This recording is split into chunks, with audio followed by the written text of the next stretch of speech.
Mitos atau fakta? Mitos atau fakta? Selamat datang di Mitos atau Fakta. Silakan komen.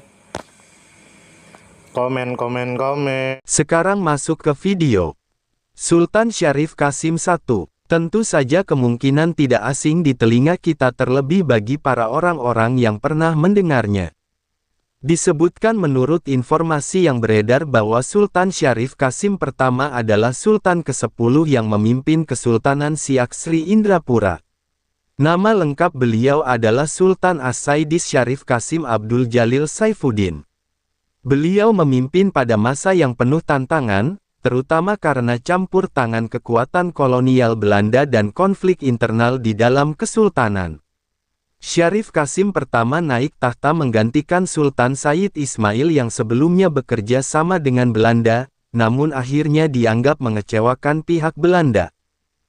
Kemudian menurut informasi yang beredar bahwa Syarif Qasim I adalah putra dari Tengku Said Muhammad bin Tengku Busu Said Ahmad bin Sayyid Usman Syahabuddin dengan Tengku Syarifah Mandak binti Sultan Syarif Ali bin Sayyid Usman Syahabuddin. Beliau berasal dari Wangsa Johor Melaka dan merupakan bagian dari dinasti Malaka Parameswara Arab Alawi. Sebelum masa pemerintahannya, Kesultanan Siak dipimpin oleh Sultan Sayyid Ismail. Setelah masa kekuasaan Syarif Qasim I berakhir, tahta dilanjutkan oleh Sultan Syarif Hashim. Kemudian menurut informasi yang beredar bahwa Kesultanan Siak Sri Indrapura terletak di wilayah yang kini termasuk dalam Provinsi Riau, Indonesia. Pada masa itu, wilayah ini memiliki peran penting dalam perdagangan dan politik di kawasan Selat Malaka, serta menjadi pusat kegiatan ekonomi dan kebudayaan di pesisir timur Pulau Sumatera.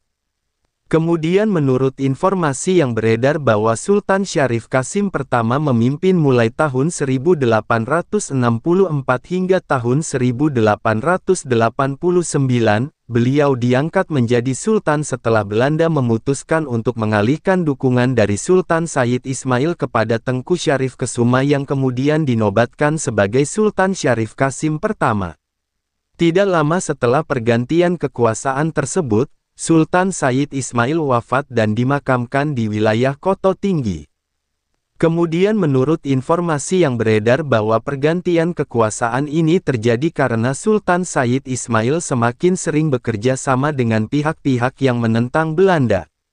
Hal ini menyebabkan Belanda kehilangan kepercayaan kepadanya. Di sisi lain, di dalam internal kesultanan terjadi berbagai konflik, termasuk pemberontakan yang dipimpin oleh ipar Sultan bernama Tengku Do di daerah Tanah Putih. Untuk menjaga kestabilan politik dan ekonomi, Belanda menunjuk Tengku Syarif Kesuma sebagai pemimpin baru. Kemudian menurut informasi yang beredar bahwa sebelum menjadi Sultan, Syarif Qasim I ditunjuk sebagai Mangkubumi menggantikan Tengku Putera yang bersikap acuh tak acuh terhadap kebijakan Sultan Sayyid Ismail. Saat itu, Tengku Putera juga melakukan pengacauan politik di dalam kesultanan. Setelah menjadi Sultan, Syarif Qasim I berusaha memulihkan kestabilan politik dan keamanan wilayah. Dengan sikap tegas, beliau menumpas pemberontakan yang dilakukan oleh Tengku Do dan menyelesaikan konflik internal. Beliau juga berusaha menjaga hubungan yang seimbang dengan Belanda sambil mempertahankan kedaulatan Kesultanan Siak. Informasi tambahan dari semua sudut pandang. Kesultanan Siak Sri Indrapura merupakan salah satu kerajaan besar yang berpengaruh di kawasan pesisir timur Sumatera. Pada masa pemerintahan Syarif Qasim I, situasi politik sangat rumit karena campur tangan Belanda yang memiliki kepentingan perdagangan dan kekuasaan di wilayah tersebut. Sebelumnya, Sultan Sayyid Ismail menjalin kerjasama dengan Belanda sebagai strategi politik untuk memperkuat posisi kesultanan. Namun, perubahan sikap Sultan Sayyid Ismail yang kemudian justru mendukung pihak penentang Belanda membuat Belanda merasa dikhianati. Hal ini menyebabkan Belanda kehilangan kepercayaan dan memutuskan untuk mencari pemimpin baru yang lebih dapat diajak bekerja sama. Syarif Qasim I terpilih karena memiliki kedudukan yang kuat di dalam kesultanan dan dipandang mampu mengendalikan keadaan. Ketika terjadi pemberontakan yang dipimpin Tengku Do di daerah Tanah Putih, Sultan Syarif Kasim pertama menunjukkan kemampuan kepemimpinannya dengan berhasil mengatasi ancaman tersebut. Beliau juga melakukan perbaikan tata pemerintahan dan memperkuat hubungan diplomasi agar Kesultanan Siak tetap memiliki posisi penting di kawasan Selat Malaka. Masa pemerintahannya menunjukkan tantangan besar dalam menghadapi kolonialisme. Meskipun bekerja sama dengan Belanda dalam beberapa hal, Sultan Syarif Kasim pertama tetap berupaya menjaga identitas budaya dan kedaulatan kesultanan.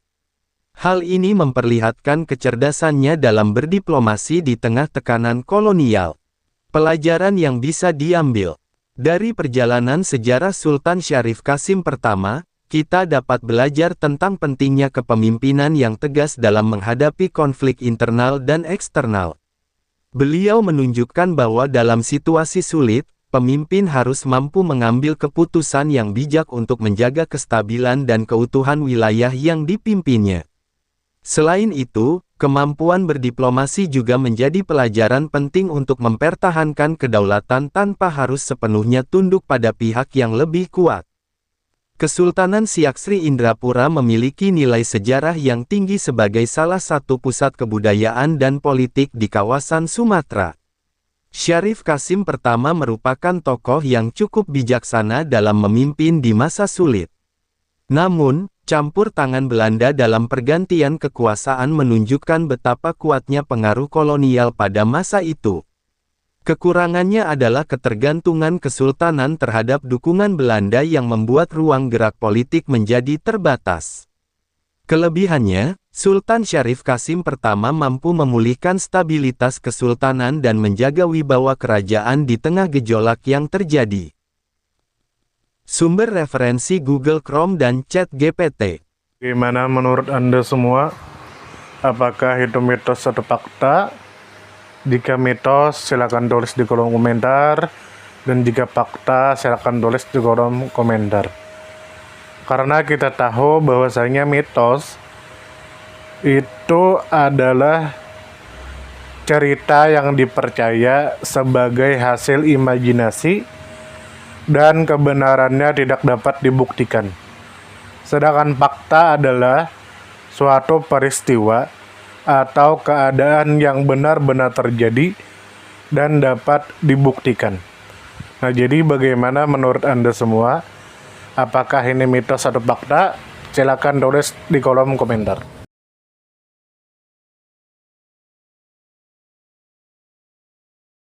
Tidur, tidur, tidur, tidur. Ayo kita tidur.